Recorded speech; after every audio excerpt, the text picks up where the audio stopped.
Hello, everyone, and welcome, welcome. I am so glad you're here. Welcome to Science, How to Organize Science of Reading stations that promote orthographic mapping in the grade 1 classroom. So it's my goal in this course to, and I heard teachers over and over in Facebook groups and everywhere in all of my groups and training, well, how do we do stations now? How does this work? It's overwhelming. The science of reading information I'm overwhelmed, and I've been doing this for 30 years. And just which video should I watch? Which program should I use?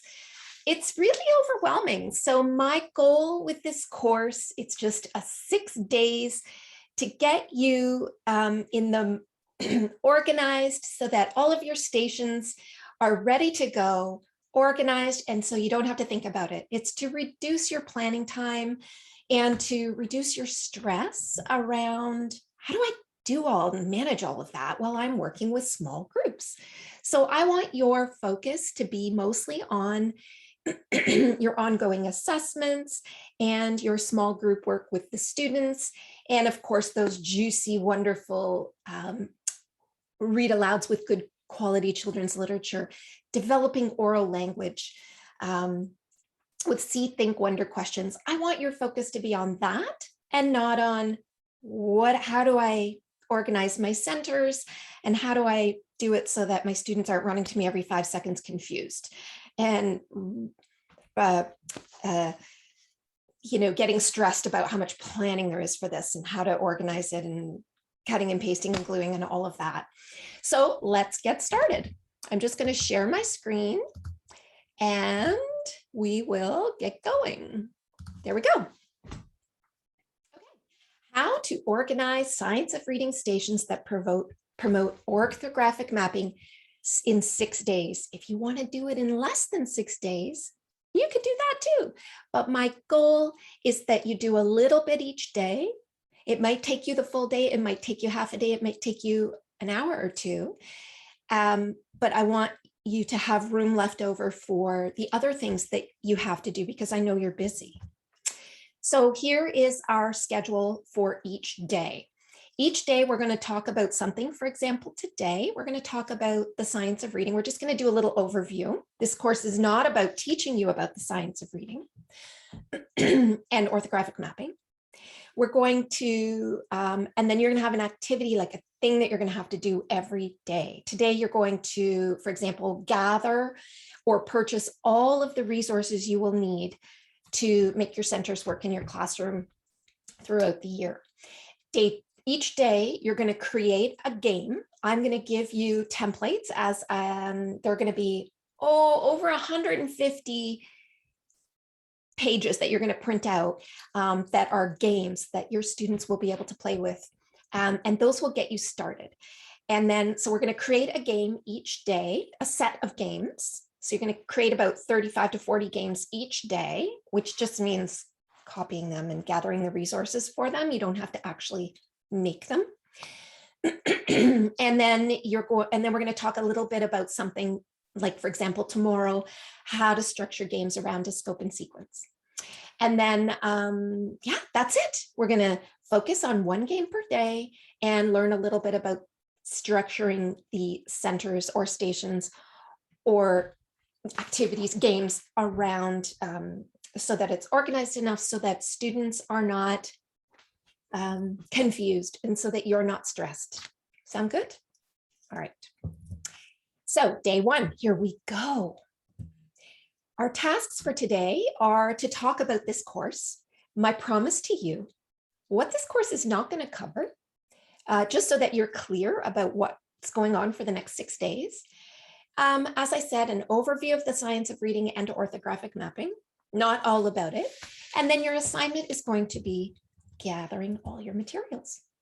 Your course curriculum. Okay, by the end of these 6 days, you will have everything you need to implement 5 literacy stations or centers that will promote orthographic mapping in your first grade or grade 1 classroom. Activities that can be used immediately, replicated weekly using new words throughout the year, following a simple scope and sequence. So What this course will not cover, though, I just want to make sure that we're all on the same page. As I said, we're not going to learn all about the science of reading and orthographic mapping. This course is intended for teachers who have had some training, and maybe they're feeling a little overwhelmed with what to do in their classrooms with all of that training in the first grade classroom.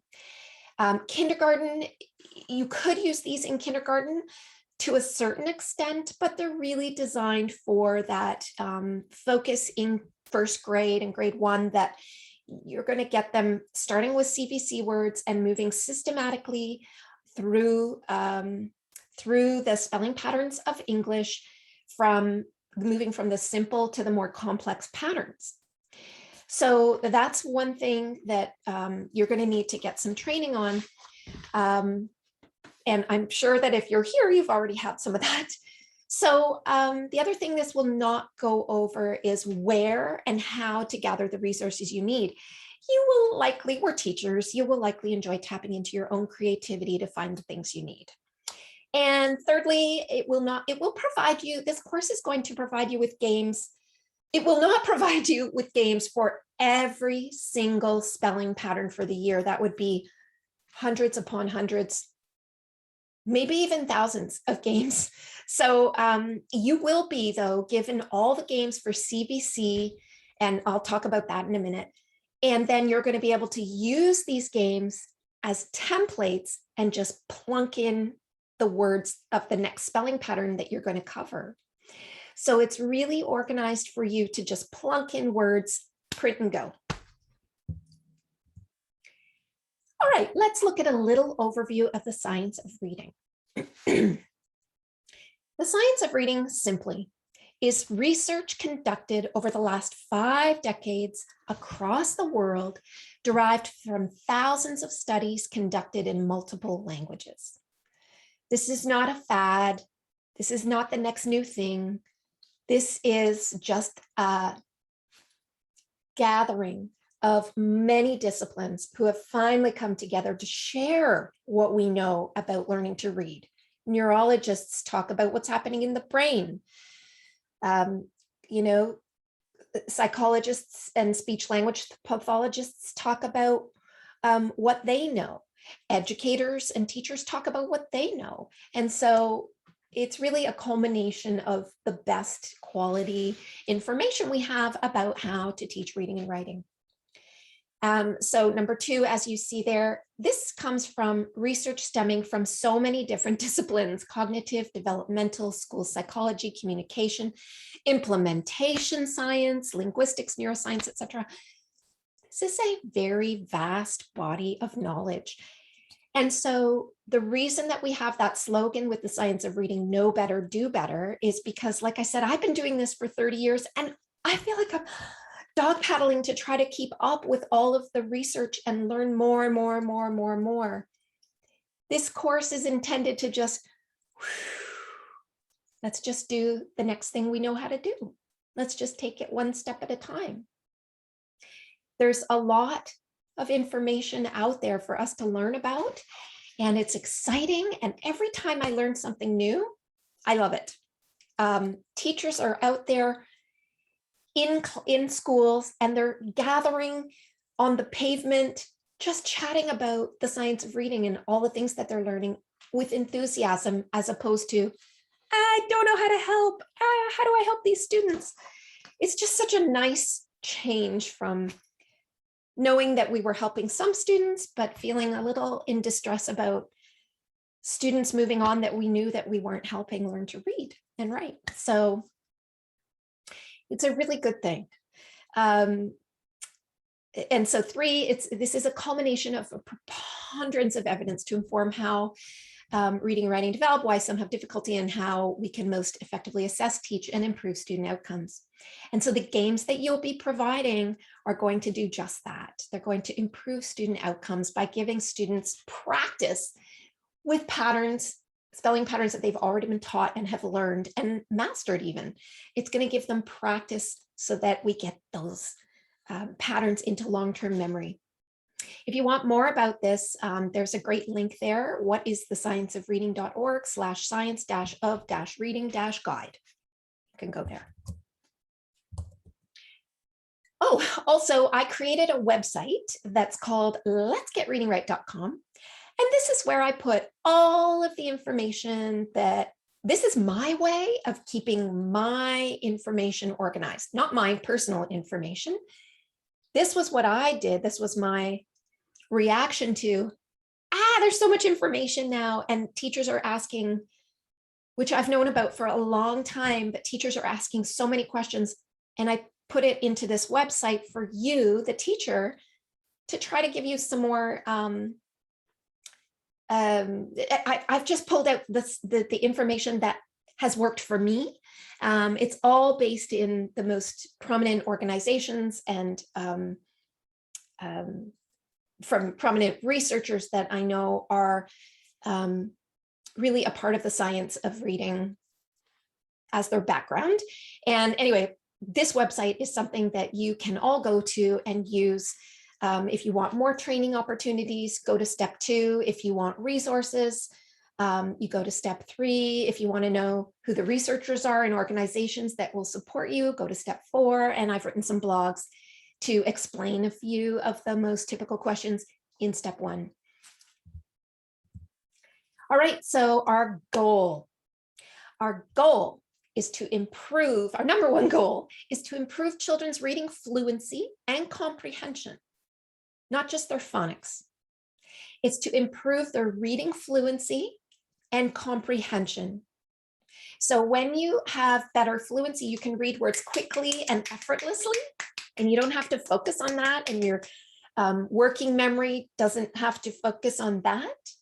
You have more working memory left to read fluently, to scoop. Instead of saying in the box, you're going to be able to help children read in the box, on the mat, smoothly and fluently, without having to worry about lifting the words off the page, just being able to read words.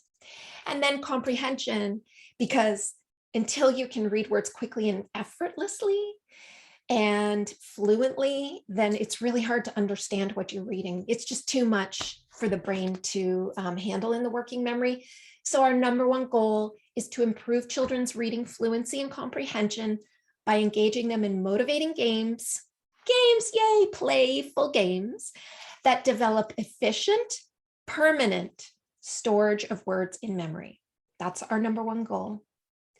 Our number 2 goal is to reduce your planning time and your stress by providing you with an effective, organized, and simple structured system for keeping students on task while you work with small groups without interruptions or too many interruptions. Sound good? Okay. Here's your first assignment, day 1. See how short this is going to be? So day 1, all I want you to do is gather your resources, right? This is your greatest strength. Find resources that you love. Find the buckets and the trinkets and the dice and the doodads that you love, right? Find the colors that you like. This is a long list, but I think a lot of it you're used to getting. I'm telling you, the most expensive part of this is going to be purchasing the ink for all of the games, but it'll be well worth it. And then I just buy a big stack of page protectors that I slip the games into rather than laminate everything but you can also laminate everything if you have that at your disposal, because it just depends on what's most cost effective for you and quicker. We want this done. We don't want you spending hours and hours and hours and hours doing this. So again, I have a fabulous printer. I just lucked out with a Brother printer, and my ink lasts a long time. So I know that's not always the case, but hopefully the school or somewhere can support you with that. You're going to have obviously lots of just plain 8.5 by 11 white paper. You're going to get some wide popsicle sticks. They come in 2 sizes. So this size or this size, and I just get them at the dollar store. You can get them on everything. You can get on Amazon these days as well. But I just find that a dollar store has these wide popsicle sticks so that you can print words on them. that's going to be for our bingo games. Lots of markers, scissors, plastic spoons. I go to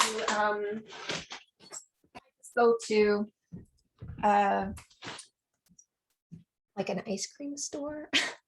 And I just, when they give me my little plastic spoon, I just keep it and wash it. And then, so I have a little spoon here, and you're going to put your vowels on there.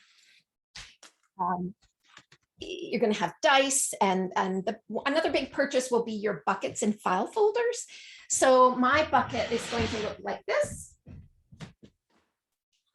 I have a bucket that looks like this, and there you go. That's all you need. You need 5 of those with file folders, and then each you want legal size file folders, and then each game that you play. So for example, we're going to start with CVC words, is going to fit into a folder, legal size folder.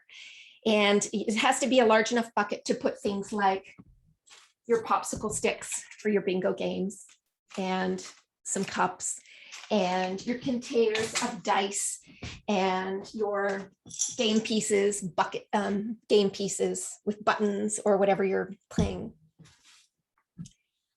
Stamps and stickers to reward for rewards, little cubes. Oh, I have a picture for you to show you some of the things that you will be collecting, and that's it. So that's it for today. I just want you to gather the resources. This is going to take a while, but this is the first thing that you want to be doing. And then come back for day 2, and we'll start making the games and learning about how to structure our games around a scope and sequence. What is that? How do we do that? How's that going to work? And I'm going to help you with that. So go out there. This is going to help you keep students on task. The more attractive things are, students are capable, competent, and curious. They know when something is of value. They know when something has beauty. Just because they're young doesn't mean that they don't understand beauty. So the more beautiful and careful and tactile all of the things are that you gather today, the easier it's going, the more they're going to respect it and enjoy using it. And of course, you want it to be playful too. So, but the games are going to be so playful, they're not going to bother you at all while you're working with your small group. So, and also you can use these games with your small groups as well. Okay, good luck. Go gather all those resources. And we'll see you for day 2.